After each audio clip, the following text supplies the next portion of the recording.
Bonjour à tous, bienvenue dans cette émission encore du GST, le Global Street Trader animé par François Ablé.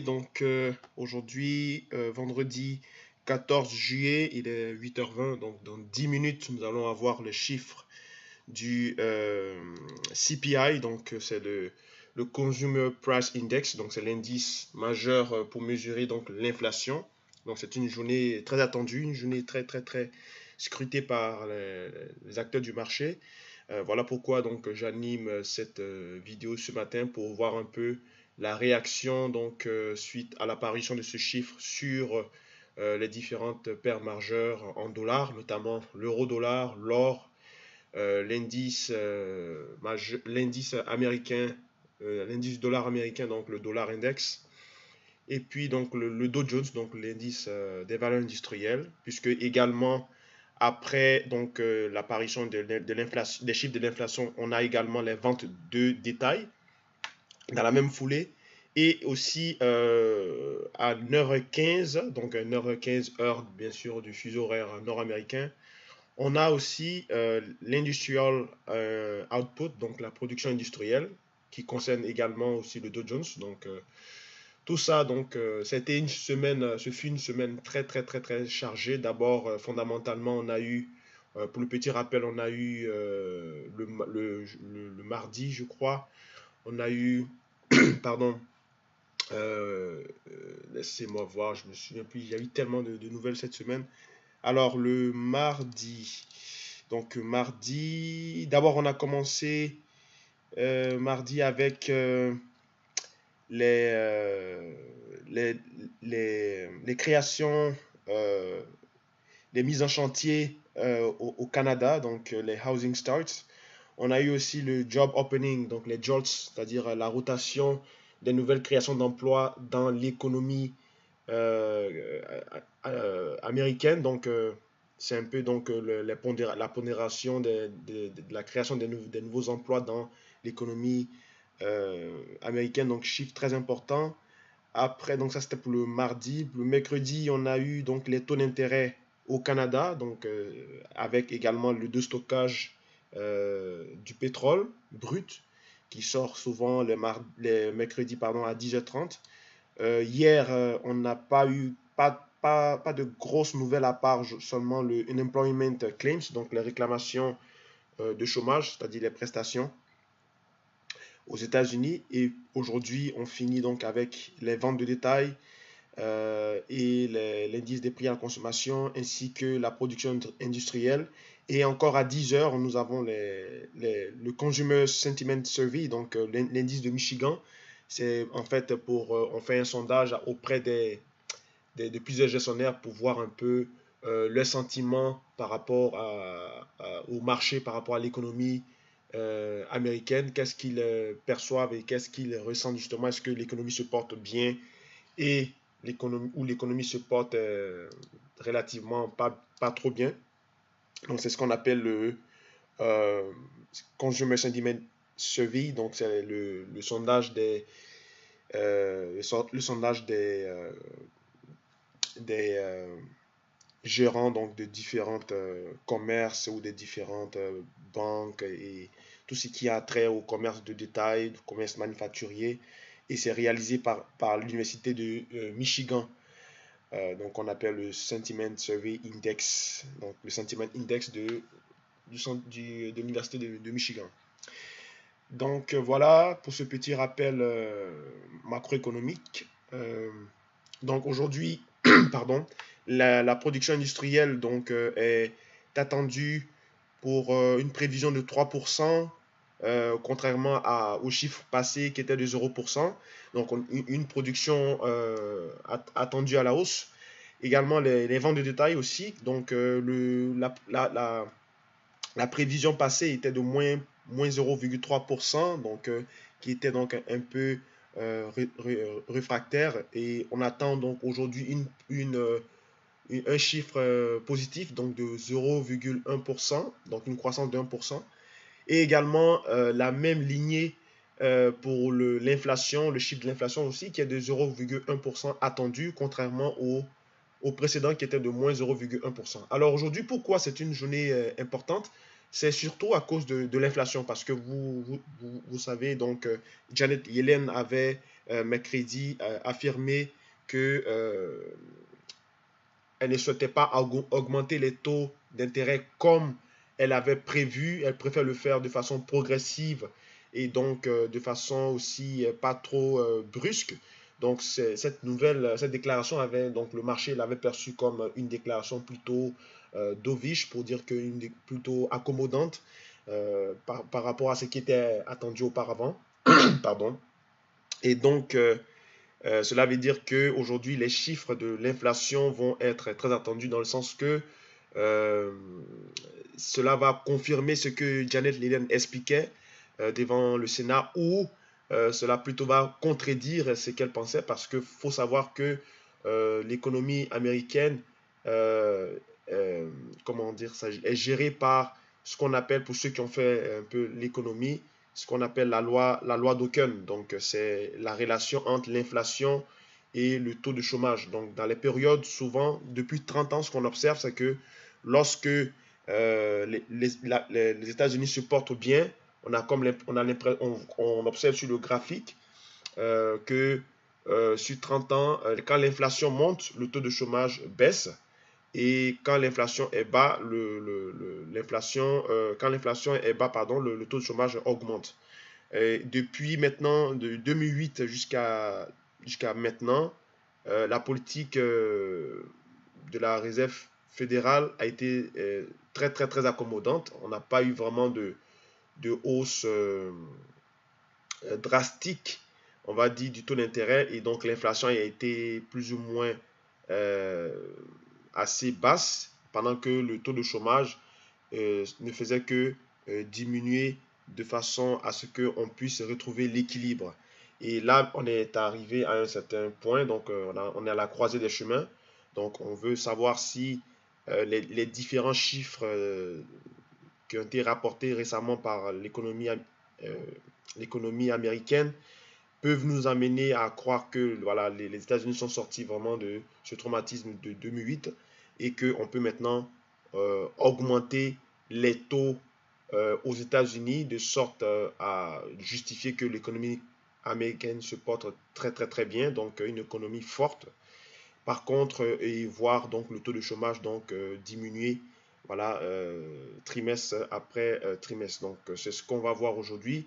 Apparemment, Janet Yellen faisait entendre aux membres du Sénat que l'inflation n'est pas si élevée que ça pour pouvoir faire une politique monétaire, je dirais, euh, restrictive, donc une hausse des taux pour une diminution de la quantité monétaire. Donc, tout ça est donc un peu, semble un peu flou. Donc, on va voir aujourd'hui, avec les chiffres qui vont paraître tout à l'heure dans une minute, si Janet Yellen avait donc bien vu, justement, avait donc bien anticipé ce chiffre, ou alors si il reste encore une marge de manœuvre à pouvoir justement ajuster l'inflation au cours des prochains trimestres, voire du prochain semestre.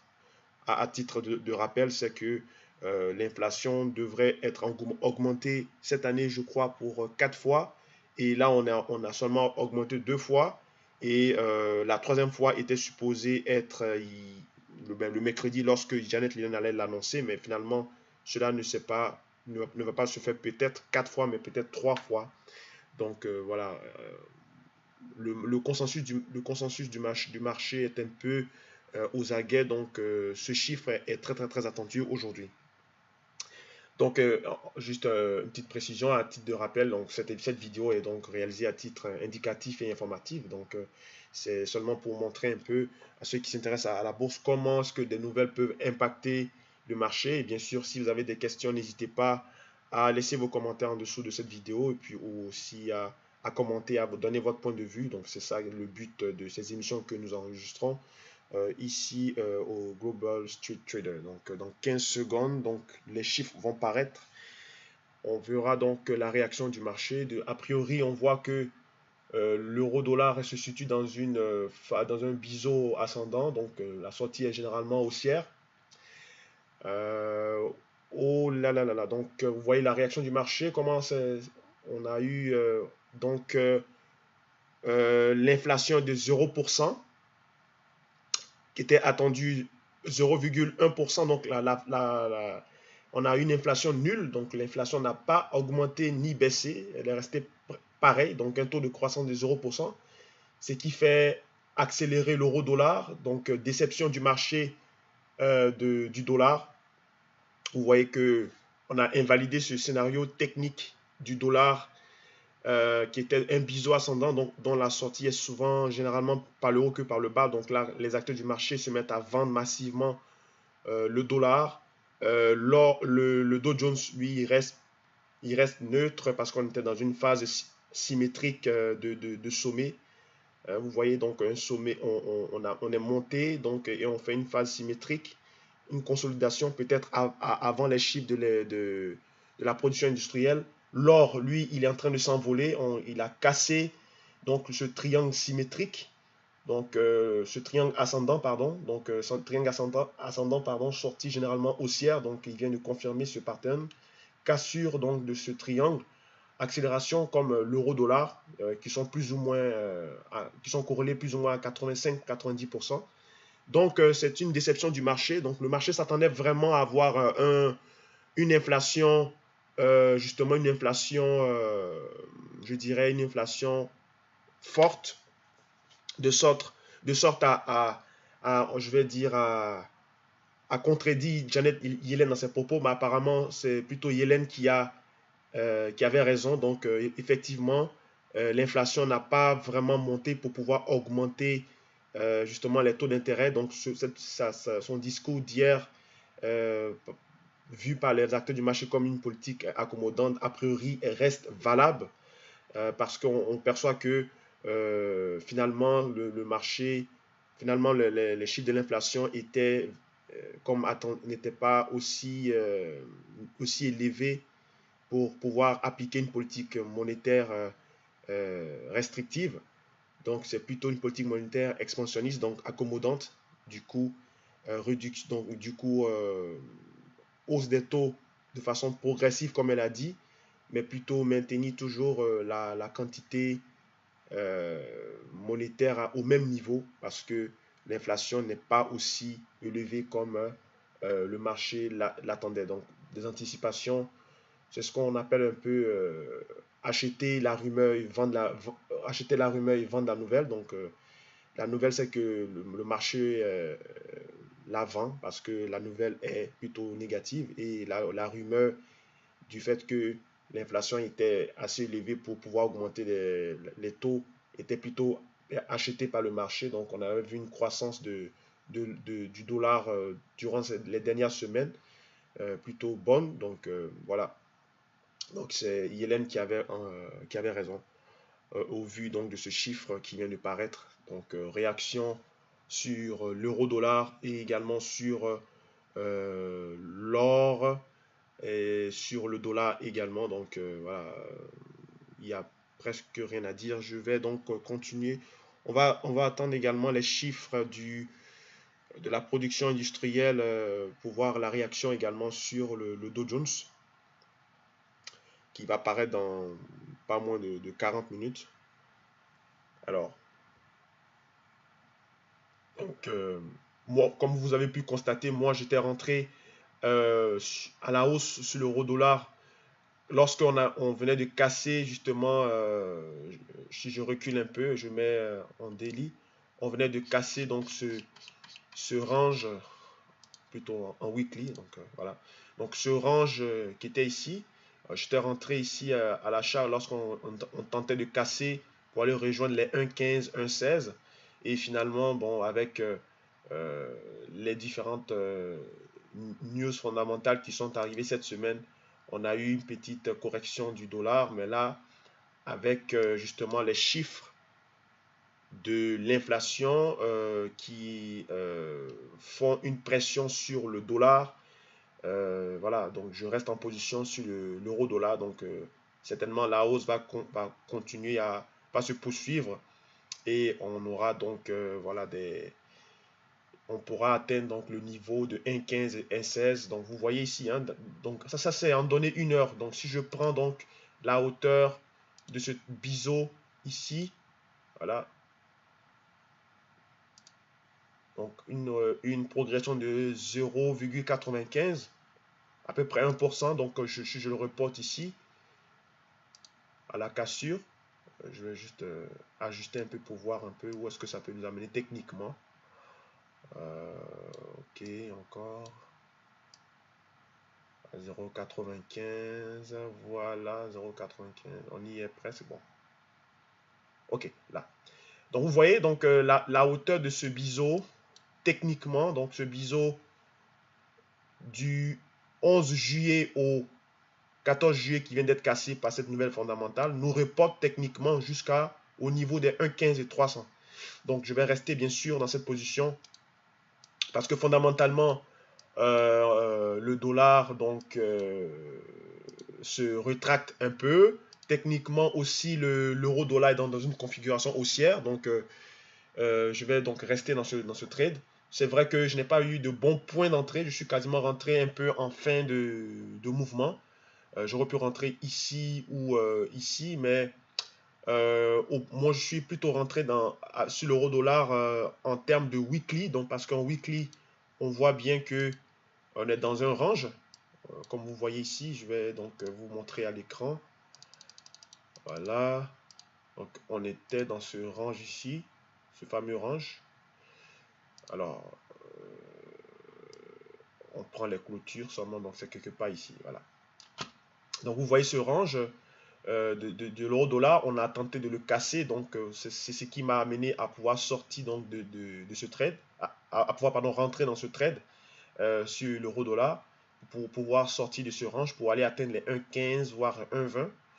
Donc, ma position donc de l'euro-dollar reste toujours valable. Je la laisserai donc courir jusqu'à ce que on ait donc j'arrive donc à mon stop que j'avais prévu. L'or, pardon, j'avais plutôt une stratégie haussière sur l'or, mais plutôt plus pour le long terme. Si vous vous souvenez, j'avais publié un graphe sur mon Twitter, donc que l'or va monter jusqu'au 1230, 1240 pour ensuite retomber plus bas du point de vue que les taux d'intérêt ne vont pas justement se faire comme ce qui était prévu parce que ce qu'il faut savoir, c'est que lorsque on a une politique monétaire accommodante, eh bien, l'or a tendance à progresser. Et lorsqu'on a une politique monétaire plutôt expansive, donc hausse des taux, baisse de la monnaie, l'or est plutôt baissier. Donc, ce que j'avais, donc, mon scénario, c'est que l'or parte jusqu'à 1, on va dire 1, 1230, 1240 pour ensuite retomber vers les 1200, 1180. Et c'est là que moi, j'allais le payer. Donc, moi, je comptais payer l'or pour la mi-août et la mi-août fin août parce que statistiquement on voit que l'or est toujours baissier pendant l'été jusqu'à l'automne, jusqu'à fin l'automne des fois, et après il se remet à progresser jusqu'au début d'année et l'hiver prochain. Donc c'est ma stratégie à long terme sur l'or, plus de l'investissement. Donc si vous voulez savoir un peu qu'est-ce que ça donne graphiquement, je vous invite à aller voir ma page Twitter, donc Frank Belfort Twitter, ou bien sur ma page Facebook, je l'ai posté, donc ma vision sur l'or. Euh, donc, grosse bougie hein, de l'euro, du dollar. A priori, on va continuer donc dans ce mouvement. Si on regarde techniquement, où est-ce qu'on peut ça peut nous amener avec le dollar, cette cassure de ce biseau technique, ce biseau descendant, dont la sortie était statistiquement haussière, mais on voit qu'on a échoué donc dans un scénario. vous savez que les biseaux, les patterns dans le trading se marchent par statistique. Hein. C'est des récurrences. Donc, ce n'est pas une certitude particulière. Il y a des probabilités de 75, bien vrai qu'il y a des probabilités de 75 voire 80% pour ce genre de patterns, donc qui sont vraiment appréciés par les traders. Mais il faut savoir aussi qu'il y a 20% ou 25% aussi d'échecs. Donc, il faut ajuster son money management et également ses prises de position par rapport justement à ces chiffres qui ne sont pas, bien sûr, anodins. Donc, par exemple, un Buzo comme ça, statistiquement, il a une sortie haussière de 75% et de 25% d'une sortie par le bas. Là, au vu du fondamental, puisque c'est le fondamental qui domine justement le marché de la bourse, vous voyez qu'on a invalidé ce scénario et on l'a cassé par le bas. Donc, si on le reporte techniquement, le dollar pourrait aller trouver refuge donc au niveau de, si on reporte ici, autour de 62%, on a dit 62, 27, 62, pardon, 70. Donc, ça serait quelque part là. Voilà. Donc, on pourrait voir le dollar aller aux alentours de 94 600. Voilà, 94 600. Techniquement, le dollar pourrait aller là. Si lorsqu'on reporte la hauteur de ce biseau, là, et on le reporte ici. Techniquement, on va voir le dollar se retrouver. Allez prendre du refuge là. Alors, si on regarde plus du long terme, à quoi ça correspond, 94 600. Bon, on n'a pas assez de données pour le dollar. Hein. Mais vous voyez qu'à long terme, on est plus dans une phase baissière hein, du dollar depuis le 26 juin. Donc, bien sûr, du 26 juin au 3 juillet, il y a eu une poussée haussière du dollar. On a peut-être retracé, on va dire, si on utilise les extensions de Fibonacci. Donc, si on le met ici jusqu'à là, donc vous voyez que la baisse du 26 juin jusqu'au, par exemple, voilà, jusqu'au peut-être au 1er ou 2 juillet. Et après là, ce rebond, on a rebondi, on a retracé le mouvement jusqu'à 50% de la baisse dernière du 26 juin. Et on a continué à consolider. Donc ça, ce pattern dans le trading, on appelle ça un fanion aussi. Donc fondamentalement, le dollar restait toujours baissier. Même si on avait eu un rebond, quand même un retracement de 50% de sa dernière progression baissière, on n'a pas pu aller jusqu'au 61,80 qui allait donc nous montrer que on est vraiment dans une nouvelle dynamique haussière, mais on n'a pas pu, donc on a retracé seulement le mouvement à 50% pour ensuite continuer à consolider vers le bas. Et là, on vient de casser encore le biseau. Donc, techniquement, sur le long terme, le dollar restait quand même fragile, avec bien sûr, comme je l'ai dit, le fondamental concernant les affaires Trump, les affaires de collusion, concernant son élection passée, donc comme j'ai dit dans mes anciennes vidéos, que il y avait des velléités baissières sur le dollar, et on le voit techniquement sur le graphe que c'est cette baisse qui continue justement, même si on avait eu le rebond à partir du 27 juin jusqu'au, on va dire, au 1er ou 2 juillet. Hein, si on prend, attendez, hein, si je prends, voilà, ici, donc vous voyez, le rebond a commencé à partir du 29 juillet, voilà, le 29 juillet jusqu'au plus haut, qui était le 5 juillet, ici. Donc du 29 jusqu'au 5, on a eu une progression haussière du dollar qui a retracé à peu près 50 mouvements de la baisse qui avait été initiée depuis le 26 juin. Voilà. Donc, le dollar reste toujours fragile à court et à moyen terme. Donc, si on regarde un peu fondamentalement à long terme, vous voyez, donc c'est vraiment le dollar est vraiment baissier. Il est vraiment baissé, il continue sa progression. Donc, l'or et l'euro, bien sûr, progresseront de facto. Les indices majeurs devraient également être stables, voire baissiers.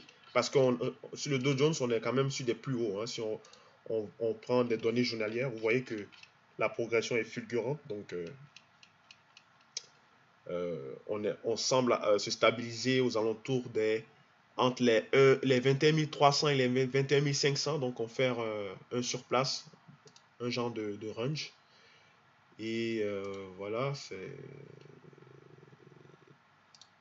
donc vous voyez que lorsque vous faites du trading, c'est très important hein, de regarder vos graphes sur le long terme, de savoir un peu les nouvelles fondamentales qui entourent justement votre environnement, l'environnement du produit, et aussi de toujours avoir cette idée-là de regarder le marché sur une grande image et non pas seulement sur juste votre période que vous voulez transiger.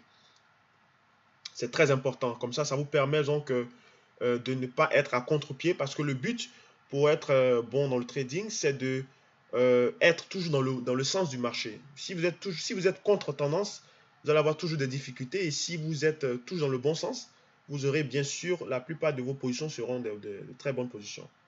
Même dans le scalping comme dans le swing trading. Ou bien même dans le day trading. Mais comme vous savez, moi je ne suis pas partisan du day trading, je suis plus partisan soit du swing, donc de l'investissement, ou du scalping. C'est-à-dire que vous rentrez dans des positions très courtes et vous ressortez aussitôt, mais c'est important également de savoir le sens du marché, où vous rentrez, où vous sortez. Alors, vous voyez que la baisse continue. Les acteurs du marché se mettent à vendre massivement le dollar. On a même eu ici un gap à cause de l'apparition. Donc, le marché américain aujourd'hui qui réagit fortement à cette nouvelle, pendant que le marché français en Europe est fermé parce qu'aujourd'hui c'est le 14 juillet, la fête de l'indépendance française. Donc, les Français qui sont donc en congé. Donc la bourse reste a priori fermée. Donc voilà, c'est... Donc techniquement, l'euro-dollar est haussier, techniquement, parce qu'on est dans un biseau, vous voyez, un biseau descendant, sortie généralement haussière. Et fondamentalement, on est haussier aussi, parce que le dollar est faible. Quand le dollar se rétracte, l'euro progresse. Donc, se positionner à l'achat à l'euro serait une excellente chose à faire. Mais ce qui va dépendre votre succès sur les trades du trade sur l'euro, ce sera votre positionnement. Comment vous vous positionnez. Moi, je dois dire que relativement, mes positions sont pas bonnes. Donc, je ne me suis pas bien positionné puisque ça n'optimise pas mon gain. Mais comme je vous ai montré à long terme, je suis positionné depuis, ça fait maintenant une semaine que je suis positionné sur l'euro, pardon. Donc fondamentalement, je resterai dans ma position. Mais sinon, si je devrais normalement me repositionner, ce serait bien sûr en payant les plus bas ici. Voilà, ici ou ici. Là, c'était pas mal, mais on a eu donc ces velléités de hausse du dollar, donc achat de la rumeur, et là on voit que les acteurs du marché vendent la nouvelle, donc la nouvelle qui est plus ou moins bonne.